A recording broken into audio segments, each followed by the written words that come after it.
sejahtera. Selamat pagi ya Bapak Ibu sekalian yang ada hadir saat ini.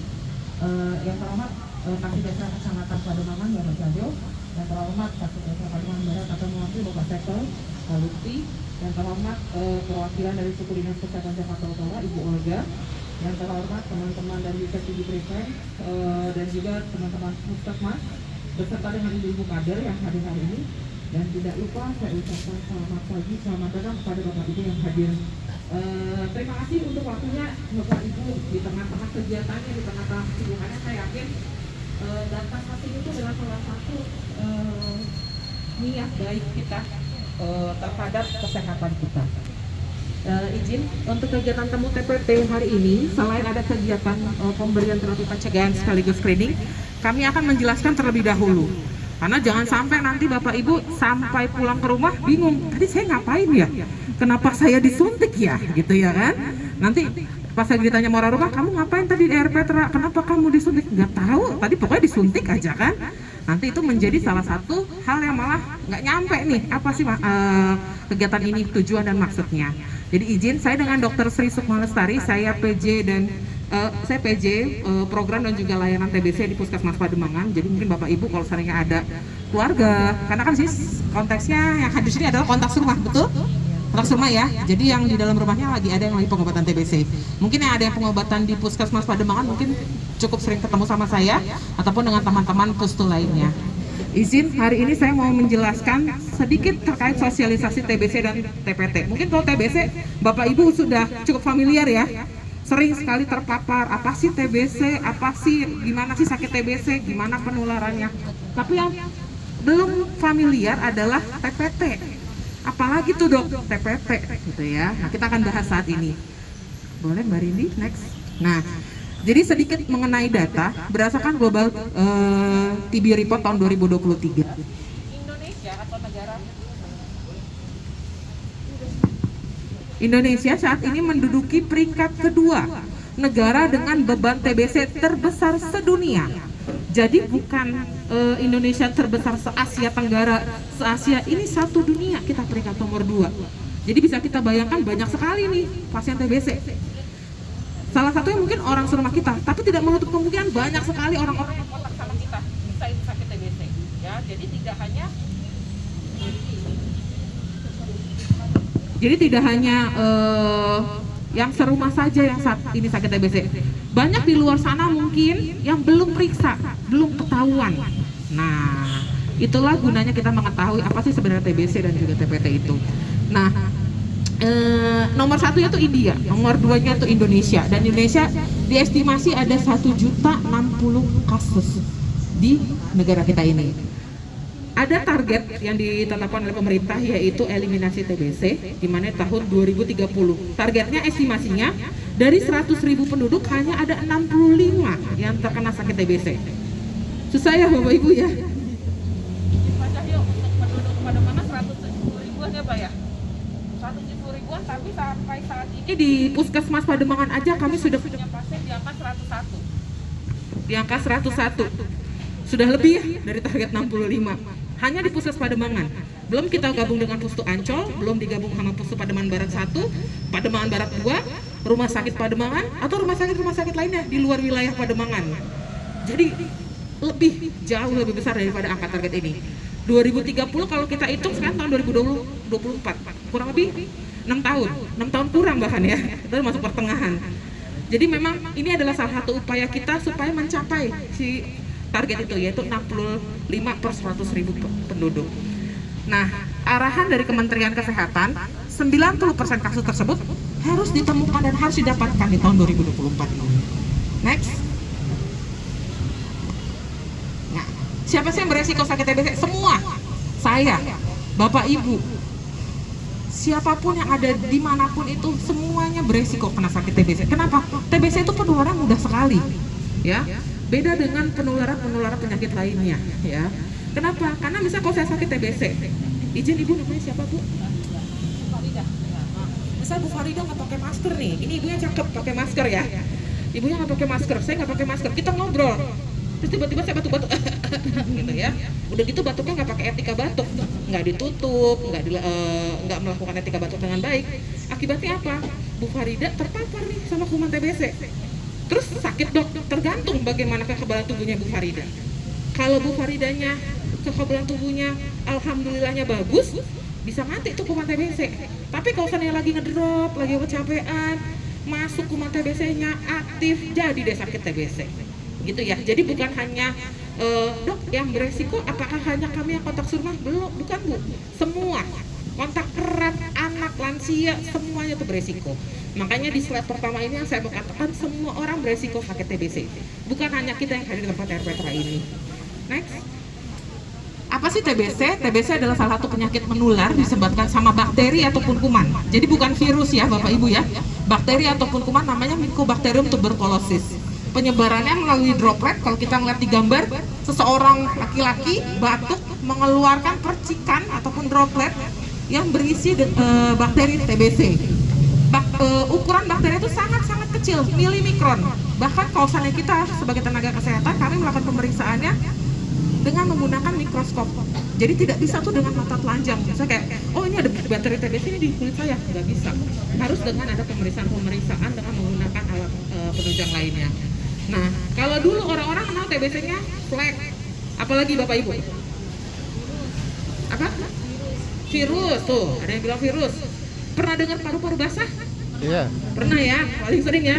Pernah paru-paru basah, pernah kena flek, pernah dulu ada orang bilang KP ya, kayak gitu ya. Jadi sebenarnya semua istilah tersebut sebenarnya satu, yaitu TBC. Nah, si kuman TBC ini tidak hanya menyerang organ paru. Pasien saya Bapak Ibu di puskesmas ada yang kena TBC usus, ada yang kena TBC ke mata, ada yang kena TBC ke tulang. Jadi TBC bisa kemana-mana, bisa kemana-mana. Jadi nggak hanya di dalam paru. Paling banyak memang kasusnya adalah TBC yang ada di dalam paru. Tapi tidak menutup kemungkinan dia bisa masuk ke dalam organ-organ lainnya. Nah, jadi penularannya itu kenapa tadi saya bilang gampang? Karena ketika saya bicara, selesai sakit TBC nih, itu ada jumlah kuman yang keluar.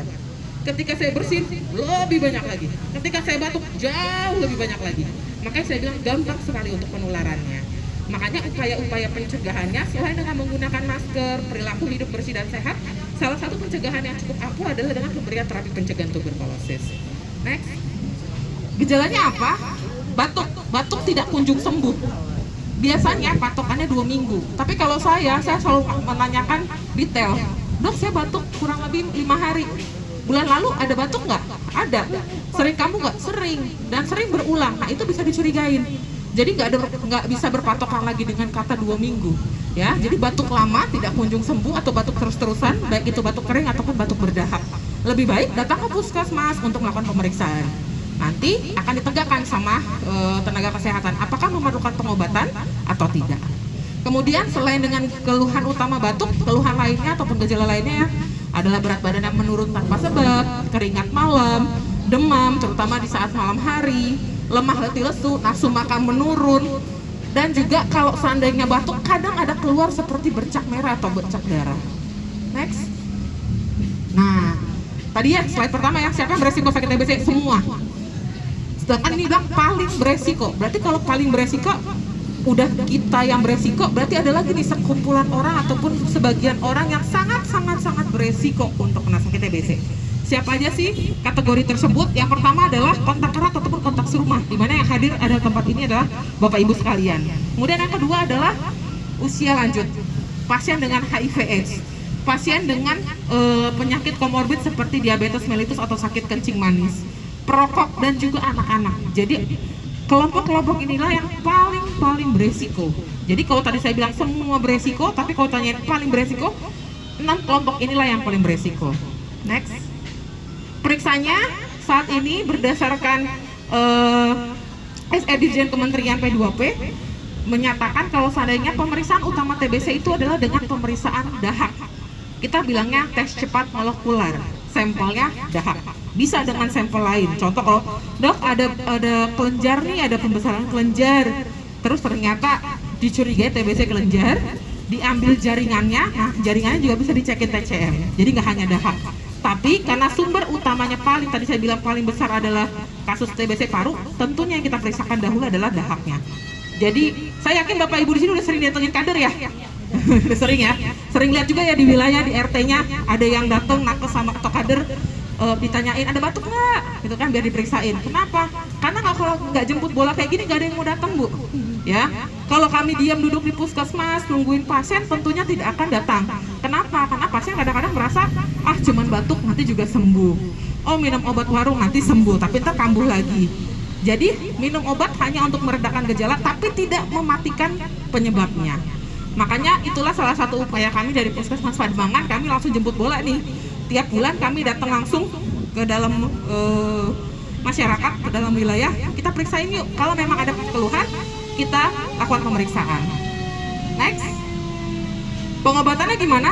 Pengobatannya bisa di fasilitas kesehatan masyarakat, di puskesmas, di rumah sakit, dokter praktek mandiri, di klinik yang tentunya sudah berjejaring dengan puskesmas. Jadi kenapa saya bilang bisa di mana aja? Dokter, saya kerja, saya hanya bisanya di hari Sabtu, puskesmas kan tutup gitu ya. Gimana nih dok, gitu kan? Nah nanti ibu bisa bilang, ibu mau pengobatan di mana? Saya boleh nggak dok pengobatannya misal di Pustu aja dok, Pustu kan hari Sabtu kan ada buka juga dok, piket gitu kan? Boleh, silahkan. Jadi kita memfasilitasi. Jadi bukan artinya enggak, ibu harus tenang gini. Jadi nanti kita cari titik tengah supaya tetap dapat pengobatan. Dan pengobatan TBC-nya itu diberikan minimal 6 bulan. Saya selalu bilang minimal. Kenapa saya nggak bilang 6 bulan? Karena kita belum tahu nih bagaimana evaluasinya. Perlu tambahan nggak? Sebulan, 3 bulan, 6 bulan, seperti itu. Jadi saya selalu bilang minimal 6 bulan. Kenapa minimal 6 bulan? TBC adalah penyakit menular yang disebabkan sama bakteri. Obatnya antibiotik. Bapak Ibu kalau seandainya berobat dikasih antibiotik, tertulisnya apa? Habiskan. Habiskan, betul Pak, habiskan. Ya, selalu ada tulisan di bawahnya ya, habiskan. Nggak ada tuh yang bilang kalau seandainya sakit saja, enggak kan ya, selalu habiskan. Sama, karena TBC penyakit yang disebabkan sama bakteri, obatnya antibiotik, yang khusus TBC makanya harus dihabiskan. Waktunya minimal 6 bulan. Kalau seandainya penyakit infeksi lain mungkin dikasih antibiotik 3 hari, 5 hari, tapi ada tulisannya habiskan. Nah sama seperti obat TBC. Dan obat TBC ini bisa didapat secara gratis. Ya Bu, ini Ibu kalau seandainya tidak mendapatkan obat TBC gratis dari pemerintah, itu menjadi hambatan buat pengobatan. Kenapa? Obat TBC itu mahal banget Bu, mahal sekali. Pengobatan 6 bulan. Ibu bayangin kalau seandainya setiap kontrol sebulan sekali, berarti ada 6 kali kunjungan, belum tebus obatnya. Saat ini kita bersyukur pemerintah mendukung untuk penanggulangan TBC dengan memberikan obat TBC yang gratis. Nah, makanya tidak boleh putus. Kenapa? Karena kalau putus, kita lihat di gambar, ini ceritanya adalah kuman berotot, kuman TBC berotot. Artinya apa? Kebal dia, nggak mempan sama obat TBC. Kenapa bisa nggak mempan? Karena pernah minum obat TBC, tapi nggak dihabisin. Sama kayak kita kalau minum amoksisilin, udah enakan dokter, saya 2 hari aja. Dokter pada nyuruh 5 hari. Akibatnya apa? Resiko untuk kebal ataupun resisten terhadap amoksilin. Sama seperti ini, dia nggak mempan nih sama obat-obat TBC yang biasa kita minum. Karena apa? Karena putus pengobatannya. Next. Nah, kalau seandainya anak, bisa nggak sih dok kena TBC anak? Bisa. Tadi seperti saya bilang, nggak hanya orang dewasa, anak, lansia, siapapun tuh bisa. Kalau anak, keluhannya kurang lebih sama dengan pasien TBC dewasa. Tapi, kalau keluhan utama anak cenderungnya bukan keluhan batuk Bapak Ibu, tapi lebih ke berat badan yang tidak naik ataupun turun dalam waktu 3 bulan terakhir. Jadi kalau Bapak Ibu di sini ada yang punya anak balita di bawah 5 tahun, pastikan datang ke posyandu terdekat di wilayahnya. Ya, karena posyandu itu adalah wadah di mana kita bisa melakukan pemantauan pertumbuhan dan juga perkembangan dari anak-anak ataupun cucu-cucu kita. Oh, anak saya kemarin bulan lalu 10 kilo dokter. Terus bulan bulan April sekarang bulan Juni ya? Juli. Bulan Mei-nya 10 kilo juga. Bulan Mei-nya 10 kilo. Terus 10 kilo itu kan menjadi salah satu tanda. Makan gimana? Bagus kok, masih mau makan, minum susu mau. Tapi kenapa masih 10 kilo? Nah itu bisa dilakukan pengecekan ya. Selain dengan keluhan berat badan tidak naik ataupun turun, ada batuk ataupun keringat malam, dan juga badannya, bukan badannya, keluhan anaknya lebih cenderung tidak aktif ataupun lesu. Next. Yang beresiko sama anak, kalau tadi kita semua beresiko, terus paling beresiko ada lansia, pasien dengan HIV, DM dan lain-lainnya. Ini kalau anak, siapa lagi nih yang paling beresiko dari kelompok anak? Yang pertama adalah anak dengan keadaan gizi kurang ataupun gizi buruk. Anak di balita ataupun di bawah 5 tahun, kontak erat ataupun kontak serumah dengan pasien TBC, dan juga anak dengan penyakit HIV. Next. Ceknya gimana dok kalau anak? Anak kan agak susah nih buat ngeluarin dahak. Pemeriksaan utamanya tetap sebenarnya adalah tes dahak ataupun TCM. Itu adalah alur pertama ataupun penegakan diagnosis paling utama untuk TBC. Tapi kalau seandainya tidak bisa melakukan pemeriksaan dahak, ada metode-metode lain sebagai pemeriksaan penunjang, yaitu mantox. Ya, jadi mantox itu tidak saat ini. Kalau dulu kita kenalnya, mantuk hanya untuk mendiagnosis TBC anak. Sekarang tidak lagi Bu. Mantuk tidak hanya untuk TBC anak, tapi bisa juga untuk melakukan screening untuk mendapatkan TBT. Nanti dari hasil mantuk tersebut, keluhan-keluhan dan juga pemeriksaan penunjang lainnya, nanti kita lakukan scoring TBC untuk melihat apakah membutuhkan pengobatan TBC atau tidak. Next, pengobatannya sama seperti dewasa. Obatnya bisa didapat dari fasilitas kesehatan secara gratis dan berkualitas. Sama, minum obatnya minimal 6 bulan. Jadi nggak ada perbedaan, dok anak saya masih kecil banget, masa minumnya 6 bulan? Sama, karena memang aturannya minimal 6 bulan. Seperti itu. Kalau anak, pencegahannya gimana dokter? Yang pertama adalah terapi pencegahan tuberkulosis. Dulu Bu, zaman saya masih sekolah, terapi pencegahan tuberkulosis itu hanya diberikan untuk anak balita ataupun bawah 5 tahun. Itu dapat obatnya 6 bulan. Obatnya namanya isoniazid. Jadi 6 bulan minum isoniazid. Kalau sekarang, bersyukurnya semakin banyak lagi upaya-upaya yang didapatkan pemerintah sehingga pengobatannya nggak hanya 6 bulan. Tadi sempat dapat lihat iklan ya Bu. Sempat dapat iklan tadi kan saya paparkan terkait TPT. TPT itu nggak hanya 6 bulan, ada yang 3 bulan minum obatnya juga cuma seminggu sekali. Jadi nggak hanya patokan 6 bulan aja. Selain dengan TPT, kita juga bisa memberikan pencegahan dengan imunisasi BCG. Jadi pastikan kalau memang punya anak ataupun cucu di bawah 5 tahun harus mendapatkan imunisasi BCG. Imunisasi BCG itu yang ada di lengan, biasanya bikin ada bekas seperti itu. Next. Nah dokter, gimana sih peran saya orang serumah, saya keluarga dengan pasien TBC yang bisa saya lakukan tuh apa? Yang paling utama adalah melakukan pemantauan minum obat. Jadi memastikan obatnya itu ditelan dan diminum. Jangan hanya diberikan, iya ini obatnya ya, gitu ya. Kita nggak tahu nih obatnya apakah nanti dibuang, ya. Karena minum obat TBC 6 bulan, lama apa lama Bu? Lama ya. Saya nggak bilang, saya nggak pernah ngejanji sama pasien saya cepat minum obat, enggak. 6 bulan tuh lama. Ada kemungkinan besar satu, kebosanan, bosen, males. Nah, hal-hal tersebut kita sebagai keluarga bisa mengingatkan kembali. Jadi peran kita tuh besar sekali sebenarnya dalam pengobatan TBC. Jadi kadang-kadang tuh saya selalu bilang, Pak, Bu, pengawas menelan obatnya dari keluarga siapa? Kalau bisa hadir ke puskesmas, kami tunggu kehadirannya. Kenapa? Saya nggak mau ngejelasin hanya ke pasiennya. Misalnya kayak Bu Firda punya keluarga sakit TBC, saya akan minta nih Bu Firda buat datang. Kenapa? Saya jelasin, Bu, ini keluarga sakit TBC, minta tolong dipantau pengobatan gini, pencegahannya dengan gini, seperti itu. Kenapa? Karena takutnya kalau sana si pasien TBC-nya saja yang mendapatkan informasi, lalu dia tidak memberikan informasi kepada keluarga kalau dia lagi pengobatan dan lupa minum obat, tidak, maka besar kemungkinan putus pengobatan sehingga menjadi TBC kebal obat ataupun resisten obat. Next. Sampai saat ini kita istirahat sebentar. Ada pertanyaan? Boleh. Kan anak saya berobat nih selama 6 bulan. Kan anak saya masih berobat 6 bulan nih. Nah kalau kata dokter puskesmas sudah dinyatakan sembuh, terus nanti bisa kemat lagi nggak dia? Namanya siapa Bu? Namanya saya, namanya Ibu Leni. Bu Leni. Ya. Terima kasih Bu Leni untuk pertanyaannya. Jadi ini ada pertanyaan, dok, saya punya anak pernah pengobatan TBC, sudah dinyatakan selesai selama 6 bulan. Bisa nggak sih dok kambuh lagi? Bisa. Bisa. Makanya saya selalu sampaikan ke pasien-pasien TBC saya sudah sembuh ataupun selesai pengobatan, tetap gunakan masker saat ada di dalam kegiatan yang berkerumunan. Kita kan tidak tahu ya bagaimana kondisi kesehatan orang-orang. Kadang kalau seandainya kita zaman pandemi COVID itu menjadi penggunaan masker tuh menjadi salah satu hal yang wajib, betul ya Bu ya? Zaman COVID keluar dikit ke warung aja pakai masker kita ya.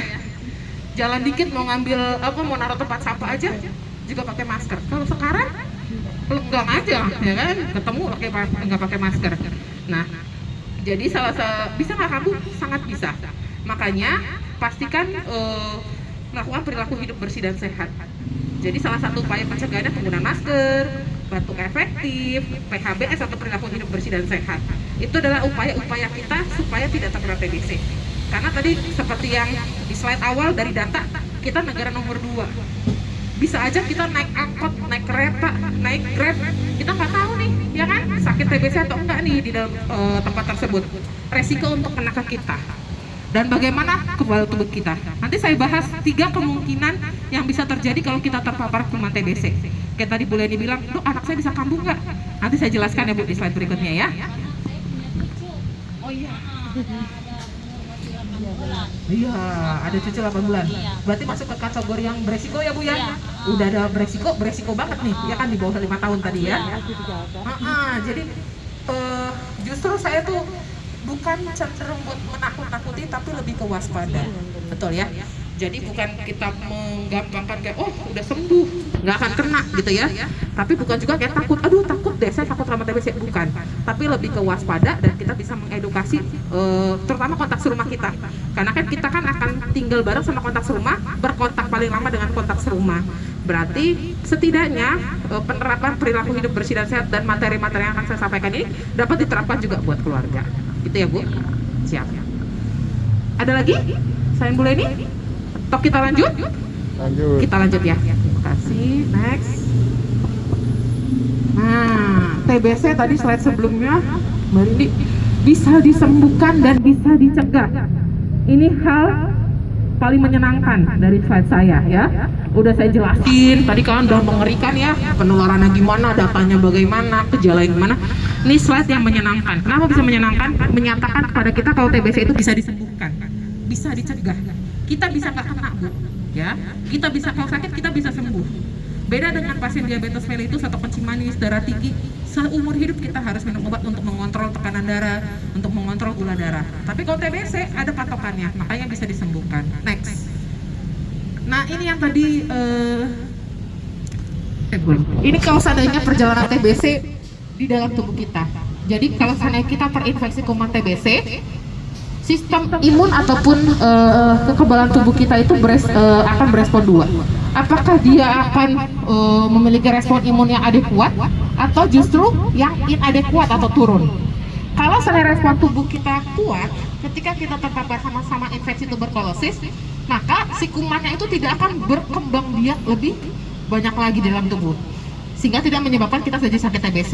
Tapi kalau seandainya kita terpapar kuman TBC, sering terpapar kuman TBC, badan kita juga ternyata kekebalan tubuhnya nggak bagus, akibatnya kita bisa menjadi sakit TBC. Ketika kita terkena ataupun terpapar kuman TBC, kurang lebih 30% akan terinfeksi. Infeksi beda dengan sakit ya Bapak Ibu ya. Nanti slide berikutnya saya akan jelaskan. 30 akan terinfeksi. 3-10% dari yang 30% ini bisa berkembang menjadi kasus TBC aktif, jadi sakit. Jadi yang dari 30% yang terinfeksi, 3-10% dari 30% ini bisa jadi TBC yang aktif ataupun sakit TBC. Dan setelah 1 tahun, kurang lebih 3-5% pasien dengan TBC laten. Berarti orang yang terinfeksi, orang yang terpapar dengan kuman TBC akan berkembang menjadi TBC aktif. Jadi kalau seandainya Bapak Ibu di rumah ada yang sakit TBC, terus nanti kalau dilakukan pemeriksaan nih, hasil mantuksnya positif, berarti kan dia TBC laten. TBC laten, obatnya pencegahan TBC, TPT. Kalau nggak dapat obat TPT, tahun depan Bapak Ibu masuk ke dalam 3-5% ini. Ya, nah kita nggak pengen nih. Kenapa? Jangan sampai muter. Tadi kayak Bu Leni bilang, dok saya punya cucu, saya takut cucu saya kena. Upayanya adalah mendapatkan obat pencegahan supaya nanti tidak ada perputaran siklus pasien TBC di dalam rumah. Kalau memang sudah ada keluarga kita yang sakit, kita sembuhkan, selesai, udah. Habis itu semuanya dilakukan pencegahan, kemudian dilakukan screening, sehingga tidak ada kasus-kasus TBC lagi ditemukan di dalam keluarga. Next. Nah, ini yang saya bilang sama Bu Leni slide berikutnya. Jadi di dalam terpapar kuman TBC itu ada 3 kemungkinan. Yang pertama, daya tahan tubuh kita bagus. Bakteri masuk, tapi bisa dihancurkan atau dibunuh secara keseluruhan oleh kekebalan tubuh kita, sehingga kita nggak kena sakit TBC. Atau kalau diperiksa mantuk hasilnya negatif, berarti tidak ada kuman TBC di dalam tubuh kita. Kita tidak terinfeksi. Itu yang pertama. Yang kedua, ketika seseorang itu memiliki kekebalan tubuhnya tidak terlalu baik, tapi masih bisa mematikan ataupun membunuh kuman TBC setengahnya. Akibatnya kuman TBC-nya ada di dalam tubuh kita, sifatnya tidur atau dorman. Ada keluhan batuk nggak? Nggak ada. Nggak ada, betul. Kalau nyesek itu nanti kan kasusnya untuk yang TBC ya Bu ya. Tapi kalau yang laten ini, dia kalau seandainya ada di dalam tubuh, kumannya di dalam tubuh, tapi tidak menimbulkan keluhan sama sekali. Jadi kayak orang sehat, kayak kita di sini. Saya, Mbak Rindi, Bu Rati, Bu Stefani, kami di sini nakes di puskesmas. Beresiko nggak? Beresiko Bu. Kami perlu dapat TPT nggak? Sangat perlu, ya, karena kami kontak terus-terusan dengan pasien TBC. Nah, jadi, tapi kami kan menimbulkan keluhan. Berat badan saya tidak menurun, ya. Tidak ada batuk, tidak ada keluhan-keluhan yang lainnya. Tapi kalau dimantuk, kemungkinan besar positif, makanya dinyatakan infeksi laten tuberkulosis. Nah, yang ketiga, ketika sistem kekebalan tubuh kita benar-benar turun, nggak mampu sama sekali ngebunuh kuman TBC-nya, itu yang bikin akhirnya kita jadi sakit TBC. Dok, saya terpapar terus dok sama kuman TBC, terus tiba-tiba saya batuk dok udah semingguan. Tiba-tiba berat badan saya turun 2 kilo dalam waktu 5 hari. Padahal nggak ngatur makan, nggak lagi olahraga, tiba-tiba turun aja. Nah, itu menjadi salah satu tanda kemungkinan sakit TBC. Karena pengobatannya semuanya beda untuk kasus-kasus ini. Next. Nah, jadi kalau dari slide ini, kalau seseorang kontak erat dengan pasien TBC, 60-70% itu tidak terinfeksi TBC. Ini alhamdulillah berita bagus ya. Tapi saya tidak mau memberikan hanya berita baik ya Bapak Ibu ya. Ini kan menjadi waspada dalam hidup kita. 30-40% itu bisa terinfeksi TBC. Terinfeksi ya, bukan sakit, terinfeksi. Berarti ada kuman di dalam tubuh kita, tapi dia tidur. Ketika kekebalan tubuh kita nanti turun, dia bisa tiba-tiba up lagi menjadi sakit TBC. Nah, dari yang si terinfeksi 30-40% ini, 5-10% bisa menjadi sakit TBC. Ya. 5-10% ini kalau nggak diobatin 50%-nya meninggal datanya. Kalau sudah diobatin 95%-nya sembuh. Masih ada 5% sembuh masuk kemana nih dok? Bisa masuk ke yang gagal pengobatan, bisa masuk yang kasus kambuh seperti itu. Kemudian kalau seandainya dari yang terinfeksi TBC ini 30-40%, 90-95% ini besar sekali angka yang jadi infeksi TB laten. Yang saya bilang tadi, ada kuman tapi tidur. Bisa terreaktivasi atau tadi saya bilang up ketika badan kita lagi ngedown, itu sebanyak angka 5%. 90%-nya tetap menjadi infeksi laten tuberkulosis. Nah, yang diinfeksi TBC laten itu adalah kita yang hadir di tempat ini, ya. Tidak hanya kontak serumah, tadi saya bilang, saya selaku nakes, kami termasuk dalam kategori infeksi laten. Obatnya apa dok? Obatnya dengan terapi pencegahan tuberkulosis. Next. Nah, kamu juga beresiko sakit TBC atau termasuk infeksi laten TBC apabila yang pertama, tadi saya bilang kontak serumah dengan pasien TBC. Berarti kita ya Bapak Ibu ya. Yang kedua, orang dengan HIV/AIDS. Next. Kelompok resiko lainnya dengan HIV/AIDS, contohnya pasien-pasien dengan keadaan tubuh yang lemah, entah itu dapat transplantasi ginjal, entah itu pasien dengan kemoterapi ataupun keadaan komorbid lainnya, warga binaan masyarakat, sekolah asrama, barak militer dan lainnya. Dan yang terakhir, ini tadi saya bilang Bu, tenaga kesehatan. Ya. Jadi Bapak Ibu jangan dipikir, wah dokter mah enak nggak dapat obat. Wah, kami masuk Bu, tenang, kami masuk dalam kategori ini. Ya, kita sama-sama memberantas kuman TBC dengan TPT ini. Next. Ya, tadi yang saya katakan bedanya kalau TBC aktif, tadi Ibu Leni bilang ada sesek, ada batuk. Nah, itu yang di TBC aktif. Tapi kalau TBC laten, kalau dimantuk hasilnya positif, itu nggak ada gejala. Jadi jangan kaget, jangan takut kalau tiba-tiba dok saya positif gitu ya. Ada ini dok, saya sakit TBC. Saya selalu bilang bukan sakit TBC tapi infeksi di dalam tubuh kita. Diobatin, tapi obat pencegahan. Saya nggak kasih obat sakit. Kalau memang nanti dari hasil screeningnya memang mengarah bukan terduga TBC. Seperti itu ya. Tapi kalau ternyata dok saya punya anak keluhannya tadi kayak dokter bilang keluhannya kayak TBC, mantusnya positif, diobatin TBC enggak? Dilihat nanti scoring TBC-nya. Kalau scoring TBC-nya mengarah ke arah TBC ya berarti diobatin TBC. Jadi beda ya Bu ya, jangan salah tangkap. Kemudian hasil TBC laten biasanya uji tuberkulin atau mantusnya itu pasti positif atau IGRA. IGRA itu salah satu pemeriksaan serologi, ngambil darah Bu, dilihat. Kalau emang hasil positif berarti ada laten tuberkulosis atau tuberkulosis laten. Tapi IGRA itu sangat mahal. Di rumah sakit satu kali pemeriksaannya satu orang kurang lebih minimal 1,5 juta. Ya, mantuk, alhamdulillah gratis Bu ya di puskesmas. Jadi kita berdayakan, kita gunakan pemeriksaan mantus ini. Nah kalau untuk foto ronsen ya biasanya kalau TBC laten biasanya bagus, ronsennya nggak ada gambaran ke arah TBC. Kalau yang TBC aktif biasanya ada gambaran. Begitupun dengan pemeriksaan darah ataupun TCM, kalau dia TBC aktif berarti dia ada kuman TBC. Tapi kalau dia TBC laten biasanya negatif.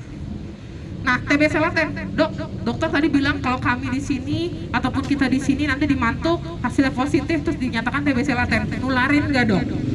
Tidak ya. TBC laten tidak menularkan. Jadi dok saya takut dok nanti saya malu ketemu tetangga lagi obat pencegahan tadi dikirain menularkan. Saya udah jelasin yang di poin ke-5 tidak dapat menularkan TBC ke orang lain ya. Hasil mantus positif itu kalau nanti hasil screeningnya ibu memang bukan terduga TBC, hasil mantusnya positif dia berarti tidak menularkan ya. Minum obat pencegahan ya untuk mencegah diri kita supaya tidak terkena menjadi TBC aktif. Next. Apa yang bisa kita lakukan untuk tahu status TBC? Ronsen, tes mantuk, dan juga tes IGRA tadi seperti yang saya katakan. Hari ini Yusa TB Prevent memfasilitasi kita dalam kegiatan temu TPT seperti tadi disampaikan oleh Bapak Kasih Kecamatan Pademangan, Pak Cahyo. Temu TPT itu tatap muka edukasi manfaat dan guna untuk terapi pencegahan tuberkulosis. Jadi datang ke sini, diedukasi dulu, disosialisasikan dulu. Karena tadi saya bilang TBC mungkin sering didengar, tapi kalau TPT jarang ya. Terkait TPT itu jarang sekali paparannya. Jadi diedukasi dulu, dijelaskan dulu, dan baru nanti lakukan screen dan pemeriksaan. Next. Jadi TPT itu pemberian pencegahan untuk mencegah jadi sakit TBC aktif pada pasien-pasien dengan infeksi laten tuberkulosis yang diminum obatnya selama 3 sampai 6 bulan. Kok ada 6 bulan nih dokter gitu ya? Tadi kata dokter 3 bulan gitu ya. Karena memang panduan terapi pencegahan tuberkulosis itu ada beberapa Bu.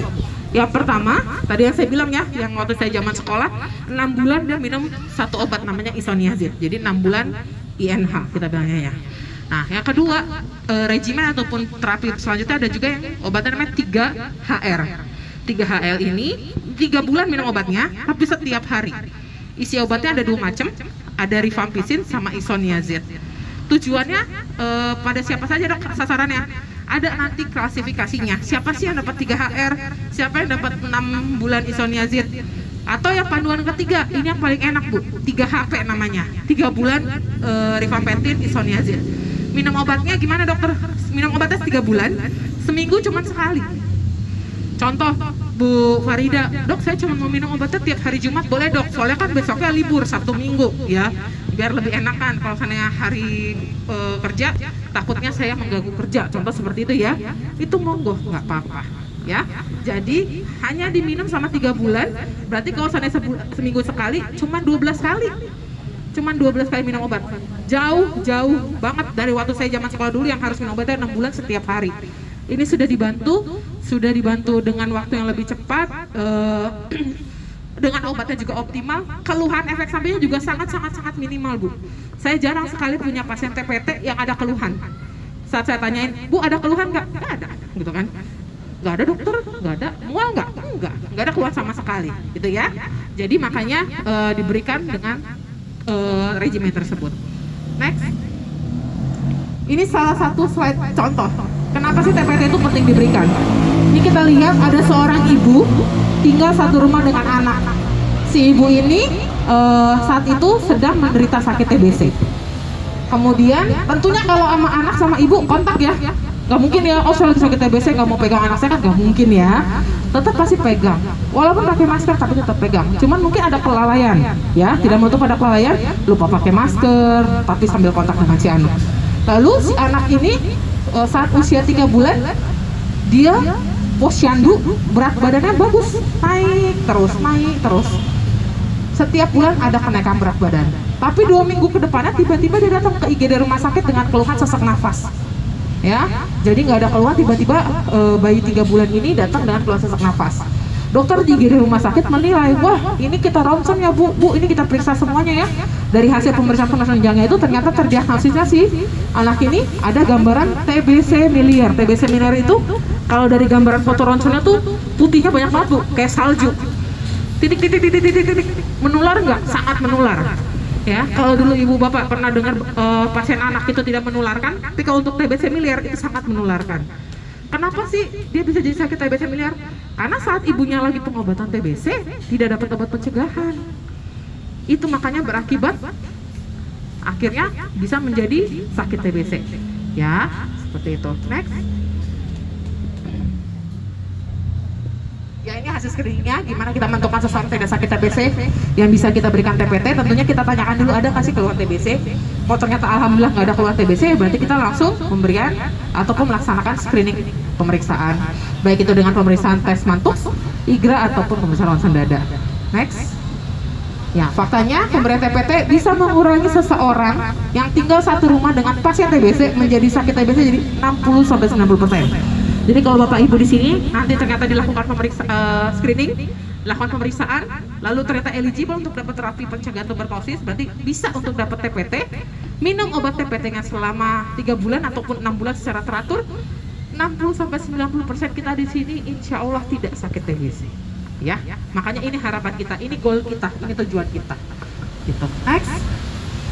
Ya, jadi peran keluarga dalam TOS TBC. TOS TBC itu temukan, obati sampai sembuh. Jadi nanti Bapak Ibu nanti bareng sama izin Pak Kasikesa, Pak Sekel, kita foto bersama. Udah diberikan media KIE ya dalam bentuk kipas ya.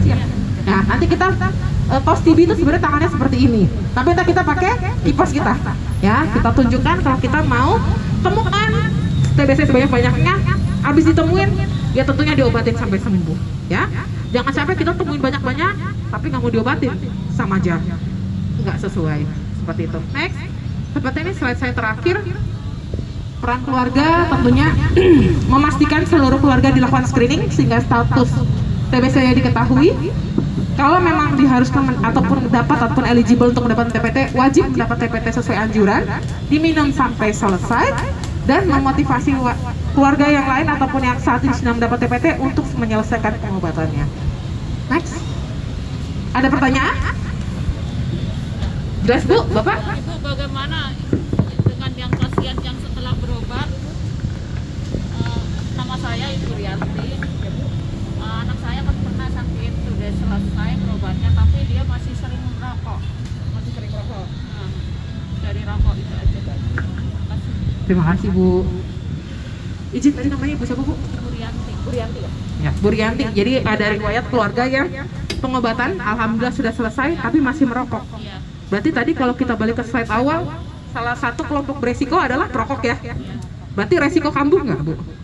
Sering batuk. Iya. Perokok itu tidak menyebabkan TBC, tapi dia membuat peluang kena sakit TBC itu besar. Karena rokok itu membuat paru-parunya jadi luka. Ketika nanti dia beraktivitas terus, berarti kan kalau paru-parunya luka kan kekebalan tubuhnya jauh lebih rendah ya Bu ya? Dia kontak dengan orang lain yang kita nggak tahu bagaimana status TBC-nya, tertular, beresiko sekali sakit TBC. Jadi kalau saran saya, ini alhamdulillah sudah selesai pengobatan, tapi bukan artinya langsung lalai. Dalam hal lalai tadi PHBS-nya, penggunaan masker. Kalau memang merokok sebenarnya harusnya di stop, ya. Arahannya harusnya kita stop. Kalau tidak bisa langsung dilakukan stop langsung, mungkin bisa dilakukan inisiasi dalam hal coba dikurangin sampai stop gitu. Jadi ntar Bu Rianti bisa dijelaskan nih ke anaknya, umur berapa Bu? Udah dewasa 30 tahun. 30 tahun ya. Tadi ibu dapat dari paparan dari Erpetra, kamu udah selesai pengobatan TBC tapi beresiko loh sakit TBC. Kenapa? Karena dari ngerokok kamu lagi gitu ya Bu ya. Kalau seandainya nanti misal ternyata rokok tidak mau berhenti dan terkena lagi TBC, berarti ibu sekeluarga di dalam rumah jadi beresiko lagi untuk tertular. Tadi seperti saya bilang, siklusnya muter di situ aja. Nah itu lagi kita hindarin. Saya di Pademangan, Puskes Pademangan lagi punya pasien klaster keluarga Bapak Ibu. Anaknya sembuh, bapaknya sakit, bapaknya sekarang sakit lagi, anaknya lagi yang satunya lagi sakit. Kenapa? Tidak mau di screening. Ya, pas lagi saya udah datang ke puskesmas tidak mau di screening. Pas lagi kadar kunjungan juga katanya nggak ada keluhan. Tapi begitu ada keluhan berat, dok, anak saya beratnya turun banget, batuk terus ya, baru diperiksain ya, dikasih obat pencegahan, nggak ada, nggak usah. Jawabnya seperti itu. Makanya jangan sampai ada lagi seperti itu. Harapan saya sih seperti itu. Gitu ya Bu Rianti, sampai saat ini jelas Bu? Kasih Bu. Ada lagi selain Bu Rianti? Kita next ya. Oke, next. Ya, etika batuk tadi seperti saya bilang, upaya pencegahan TBC dengan melakukan etika batuk. Etika batuk itu yang pertama adalah dengan penggunaan masker. Jadi kalau misalnya kita melakukan aktivitas dalam kerumunan banyak orang, gunakan masker. Lalu kalau misalnya kita batuk, tutup hidung dan juga mulut kita dengan menggunakan lengan dalam. Jadi contohnya pakai di sini Bu. Gitu ya. Seperti itu ya Bu ya. Jadi udah, saya selalu bilang tiap kali saya sosialisasi, setiap kali saya penyuluhan, udah nggak zamannya lagi batuk atau begini, ya kan kalau dulu kan itu gitu ya. Nah itu udah nggak zaman lagi, ya. Sekarang kita tunjukkan kalau seandainya kita sudah mendapatkan sosialisasi terkait etika batuk. Salah satu upayanya implementasi dari kegiatan sehari-harinya kita, ya berarti kita laksanakan etika batuk ini pakai masker. Kalau seandainya tidak menggunakan masker, berarti tutup hidung dan juga mulut dengan menggunakan lengan dalam. Atau enggak, dok, pakai tisu boleh nggak? Boleh, pakai tisu, tutup hidung sama mulut pakai tisu seperti ini. Habis itu dibuang, cuci tangan. Jangan disimpan, nggak usah disayang-sayang ya Bu. Masih ada selembar lagi nih dok, ya kan? Nggak usah, buang, cuci tangan. Ya kenapa? Ibu simpan, ibu taruh kantong, bapak ibu bisa terkena sakit TBC ataupun penyakit-penyakit lainnya. Kemudian yang berikutnya adalah jangan ludah sembarangan. Jadi saya mohon sekali ya, tidak ada lagi di antara kita di sini, apalagi kita yang hadir di tempat ini, nggak ada lagi tuh yang kalau lagi jalan itu langsung buang di jalanan. Kenapa? Kuman TBC itu bisa ada di sekitaran udara. Orang yang lagi tiba-tiba nyapu atau lagi lewat ya, kebetulan terus terpapar, kehirup, imun tubuhnya lagi nggak bagus, bisa jadi sakit TBC. Ya, jadi jangan ludah sembarangan. Itu. Next. PHBS, perilaku hidup bersih dan sehat. Buka jendela besar-besar kalau di rumah biar sinar matahari masuk. Jemur alas tidur supaya tidak lembab. Olahraga teratur, dapatkan upaya pencegahan dalam bentuk imunisasi, makan makanan bergizi seimbang, dan satu tadi, tidak merokok. Ya. Next. Iya, kayaknya terakhir saya terima kasih untuk perhatian Bapak Ibu sekalian. Tujuan saya dan Bapak Ibu saya yakin sama, kita pengen sehat, kita pengen Pademangan sehat. Nggak hanya pasien yang lagi pengobatan ataupun keluarga kita yang lagi pengobatan ataupun serumah kita yang akan mendapatkan terapi pencegahan, tapi kita pengen semua Pademangan sehat. Saya yakin tujuan kita sama supaya kita bisa hidup dengan baik, dengan tentram di dalam lingkungan yang sehat, sehingga tidak menimbulkan resiko penyakit-penyakit lainnya. Mungkin itu saja. Terima kasih untuk perhatiannya. Saya mohon maaf jika ada kesalahan atau perbuatan saya yang tidak mengenakan bagi hati Bapak Ibu sekalian saat paparan. Terima kasih, saya tutup. Assalamualaikum warahmatullahi wabarakatuh.